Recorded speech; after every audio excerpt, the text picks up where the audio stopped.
Hello guys, welcome to my YouTube channel Isha Thakur. तो चलिए start करते हैं अपनी आज की रिएक्शन वीडियो। एंड आज मैं जिस वीडियो पे रिएक्शन देने जा रही हूँ, बहुत दिन से मुझसे डिमांड कर रहे थे आप लोग और मुझे टाइम नहीं मिल पा रहा था कि मैं उस पर रिएक्शन दूँ। बट आज जो है मैंने सोचा है कि मैं उस पर अपना जो प्रोस्पेक्टस है वो आप लोगों को बताऊँ एंड रिएक्शन भी दूँ। तो आज मैं देने जा रही हूँ बागेश्वर सरकार पर, जो हमारे बहुत ही फेमस एक धर्म गुरु हैं, उन पे रिएक्शन देने जा रहे हैं। तो उनके कुछ वीडियो क्लिप्स हैं जो कि मेरे पास हैं और मुझसे बहुत ही ज़्यादा लोगों ने रिक्वेस्ट किया है कि मैम इन पर हमें रिएक्शन चाहिए। तो हमें बताइए धीरेन्द्र शास्त्री जी के बारे में आपका क्या कहना है, आपका क्या पॉइंट ऑफ व्यू।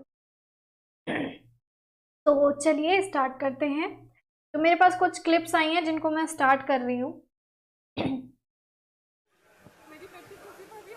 जय हो जाओ। अब दो पत्रकार कौन छट गए हैं बताओ। दरबार लगा एक बात, मेरी बेटी खुशी ना रात भर सोती दो पत्रकार कौन छट गए हैं?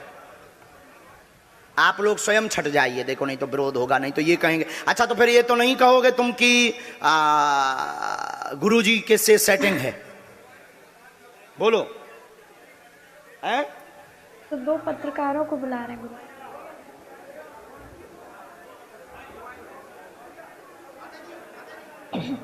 हाँ जी, आप आ गए, हमने बुलाया। पहले न्यूज वालों को आ जाने दीजिए, यहीं खड़े हो जाना है।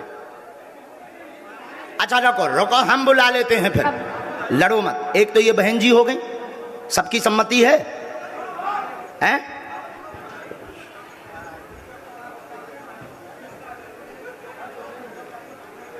राम, पत्रकारों में एक आध जनन की अर्जी लगा दो, पोल ना खोलियो सरकार, लेकिन अर्जी लगवा दो।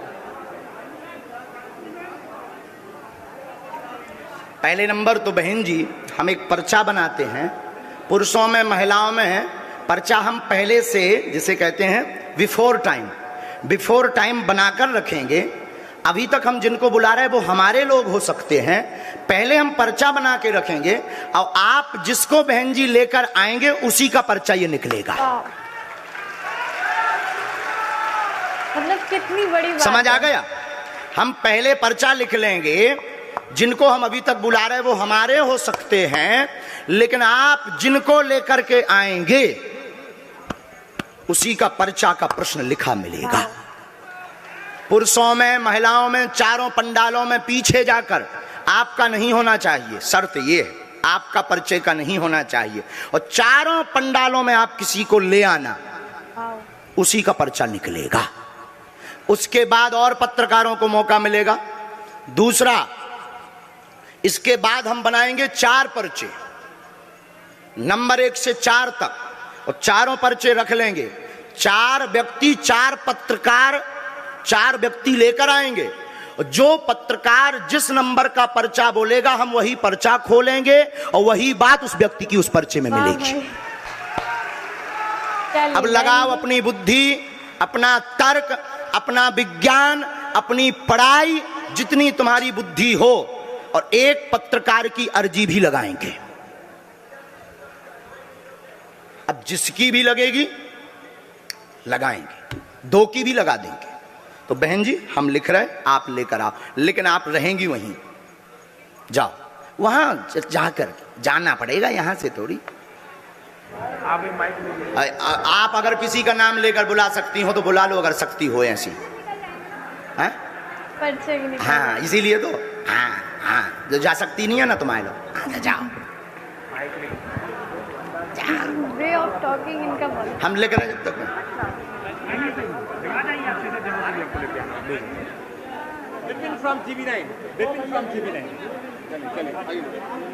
साधु जी, ओ साधु जी, साधु जी,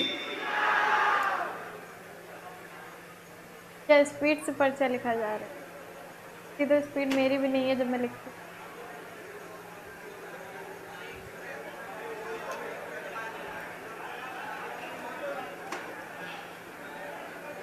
काफी इंटरेस्टिंग। हमने पर्चा लिख लिया है, हम तैयार हो गए, और ये रख भी दिया है, और ये पेन भी रख दिया है।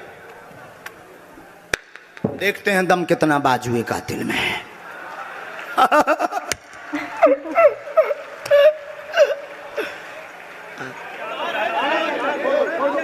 पीछे तक जाने दीजिए, जब तक हमको पानी पिलाओ, चाय पिलाओ, इंजन गरम करवाओ हमारा। आओ।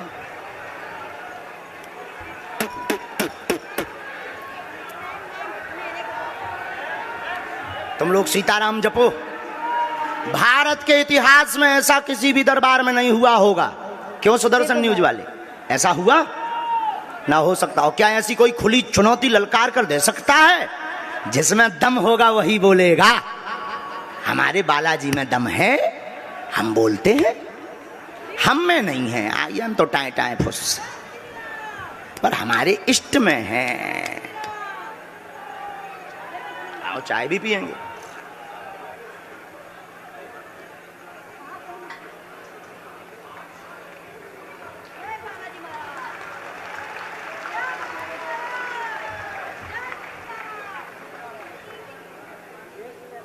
लो बालाजी।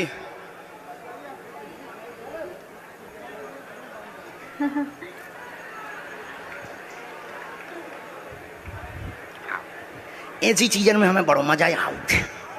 कोनो की नाक काटने में हमें बहुत मजा आउ। आओ आओ।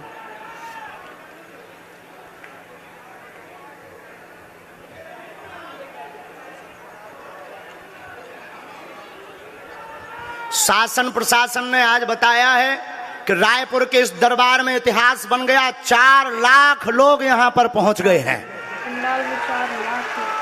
और कल हमको यहाँ पर 8 चाहिए हिंदू। हाँ हाओ। अच्छा ना बुलाए, लपड़ा हो जाए भैया, जितने जने हो उतने जने भर आइयो, और नहीं आइयो, नहीं तो वे कह रहे उपाध्याय जी के गुरु लपड़ा ना विधवाइयो। आओ आओ, ठीक है, हम मना कर देते। हम तनक जोश वाले आदमी हैं ना, हमें ज्ञान कम है ना, अनपढ़ गवार।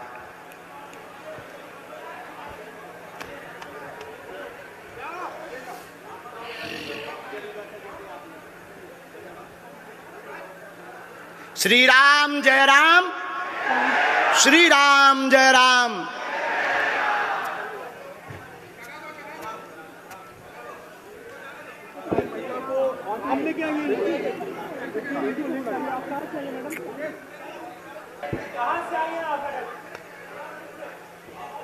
अभी मत पूछिए उनसे कुछ, अभी कुछ मत पूछिएगा। मत पत्रकार महोदय, कुछ मत पूछिएगा अभी, पहले पर्चा बनने दीजिए। बना बनाए रखा है। वाह। अच्छा बहन, एक बात, माइक लीजिए आप। क्या आप इनको परिचय हैं? नहीं हैं? मैं इनको नहीं जानती हूँ। नहीं जानती? तो क्या आप मानती हैं कि हमने जो पहले से पर्चा लिखा वो इन्हीं का होगा? नहीं, अभी तो मुझे ऐसा नहीं लगता है, क्योंकि मैंने इनको चुना है। आपने चुना है जी। एक घोषणा और सुन लीजिए बहन, अगर आप इनको बदलना चाहती हो, कोई दूसरा लाना चाहती हो, तो दूसरा भी अभी ला सकती हो। अपने आप पर्चे में बालाजी दूसरी लीला कर देंगे। नहीं नहीं, इन्हीं का। अभी तो नहीं बदलना है? नहीं नहीं, बदल लो। नहीं नहीं नहीं, बदल लो। बिल्कुल नहीं। हमारी मान जाओ। नहीं नहीं नहीं, हमारी नाक बच जाए। नहीं, ऐसा आ जाओ, इन्हीं को है पर्चा, इन्हीं का है फिर। हाँ, बदल ले हो तो बदल गो। नहीं नहीं नहीं। माइक लो बहन, पढ़ी लिखी? पहले आप ये बताओ। जी सर। क्या पढ़ाई है आपकी? MCA। क्या कहलाता है ये? हिंदी बताओ, हम तो मास्टर अनपढ़। इन कंप्यूटर एप्लीकेशन। कहाँ से हो? बिलासपुर। बिलासपुर। इनको जानती? नहीं। हमको जानती? आपसे एक बार वहाँ पे धाम में गई थी मिलने। जी। आपने अपनी समस्या बताई थी क्या? नहीं सर। अपना नाम बताया था क्या? नहीं।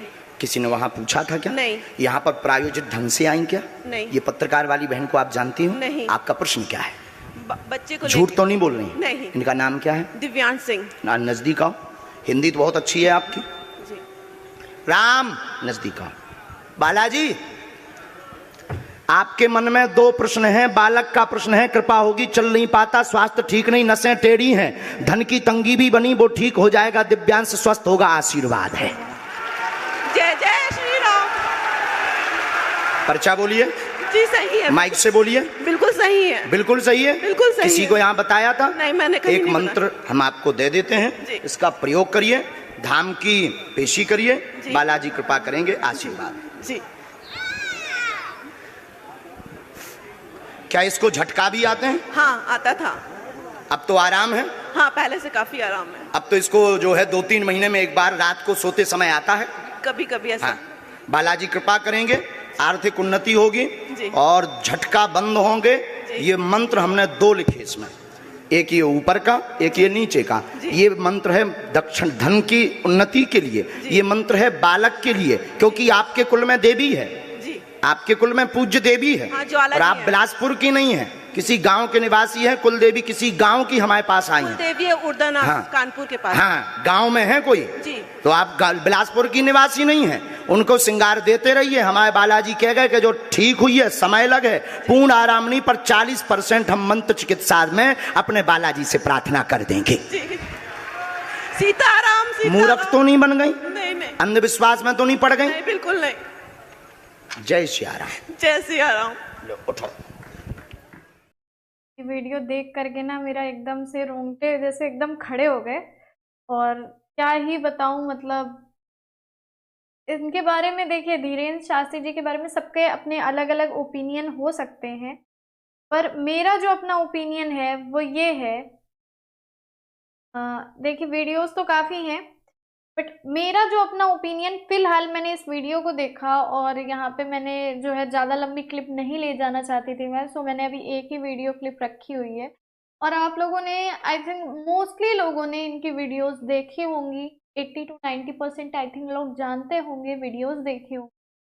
तो बहुत सारे लोग बिलीव करते होंगे, बहुत सारे लोग नहीं भी मानते होंगे, नहीं भी विश्वास करते होंगे।